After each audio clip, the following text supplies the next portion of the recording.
Ahmedabad crime બ્રાન્ચે એનડીપીએસના ગુનાઓ સામે કડક કાર્યવાહી હાથ ધરી છે. છેલ્લા 12 દિવસમાં એમડી અને ગાંજાના કુલ 15 અને 10 કેસમાં રૂપિયા 15 લાખથી વધુનો મુદ્દામાલ ઝડપાયો છે. આ દરમિયાન ગાંજાના 2 મુખ્ય કેસમાં મોહમ્મદ સદાબ અને હિરેન ઉર્ફે કાળિયો ભટ્ટને ઝડપી પાડવામાં આવ્યો છે.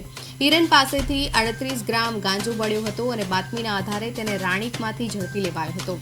તપાસમાં તે રહીમ અંસારી પાસેથી ગાંજો મેળવતો હોવાનું સામે આવ્યું છે, જ્યારે બીજા કેસમાં બાપુનગરના મોહમ્મદ સદાબ પાસેથી 2.51 કિલો ગાંજો મળી આવ્યો હતો.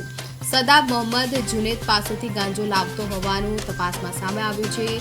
જુનેદને ગાંજો કોણ સપ્લાય કરતું હતું અને સમગ્ર નેટવર્કમાં અન્ય કોણ સંડોવાયેલું છે તે અંગે ક્રાઇમ બ્રાન્ચે વધુ તપાસ હાથ ધરી છે.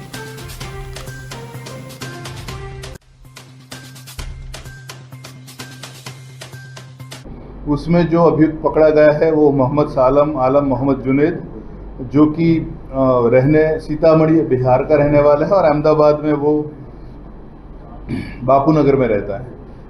और इसी ने भी जो गांजा मंगवाया था वो वहीं बापूनगर के ही एक मोहम्मद तौफील से मंगवाया था.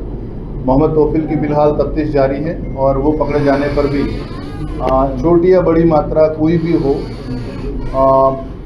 इसमें जहाँ से ये ड्रग्स आता है, गांजा के रूप में आता है या तो सिंथेटिक ड्रग के रूप में आता है और किसी भी रूप में आता है, उसकी तह तक पहुँचने की तफ्तीश जारी है.